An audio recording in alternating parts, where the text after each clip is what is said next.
Back to my channel. This is my first blog, আর ব্লগের cameraman হলো স্বয়ং আমি খুব ভালো ক্যামেরা ধরতে পারি না, ক্যামেরা ধরার কেউ নেই, আমার বড় ধরতে পারবে না, কারণ আমার বড় আমার বাচ্চাকে ক্যারি করে আর আমি ক্যামেরা ধরে ব্লগটা করি। তো আমরা ফুড কোর্টে চলে এসেছি, আজকে ছিল সানডে, তো আমরা সানডেতে ফুড কোর্টে খেতে এসেছি, খাবার ঠুসতে এসেছি। দেখা যাক আমার বর কী কী খাবার অর্ডার করে, ততক্ষণ আমি নিজে আর আমার মেয়ের সেলফিটা তুলে নিই।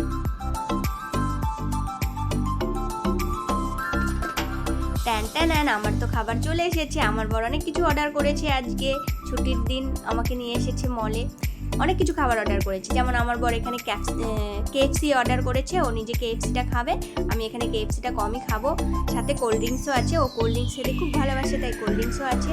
আর এখানে আছে ফ্রাই পটাটো আর মোমোর সঙ্গে চাউমিন, আর সঙ্গে আছে চাটনি।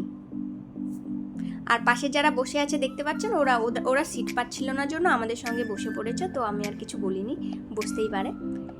আমার মেয়ে এখানে কিছুই খেতে পারবে না, এত টেস্টি টেস্টি খাবার আছে, ওর মুখ দিয়ে লাল পড়ছে, হয়তো ও শুধু চামচটা চিবোচ্ছে, ও কিছুই খেতে পারছে না।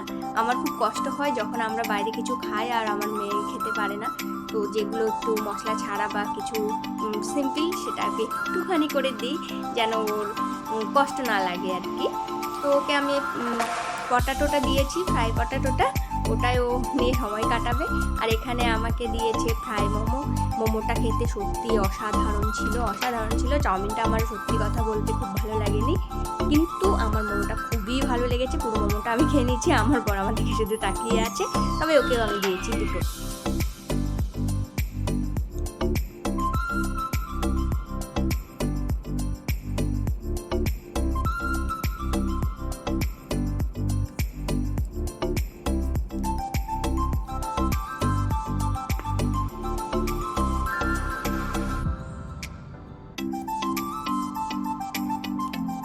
এখানে আমি কাঠের চামচ করে চাউমিনটাকে পেঁচিয়ে পেঁচিয়ে মুখে তুলছি। আমার মেয়েও ওইটা আমি যেটা করি ও সেটা করতে চায়, নকল করতে চায়। তো আমি এখানে চাউমিনটা খাচ্ছি, ও ওইভাবে নকল করে চামচটা দিয়ে ও টানছিল চাউমিনটাকে, কিন্তু ও হাত পা মেখে ফেলেছিল প্রায় মাঝখানে, আমি সেগুলো পরিষ্কার করে দিয়েছি।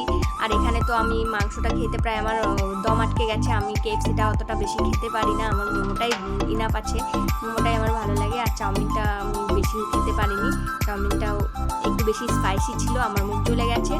আর আমার মেয়ে তো এখানে তাকিয়ে আছে, আমার ভীষণ কষ্ট লাগছিল।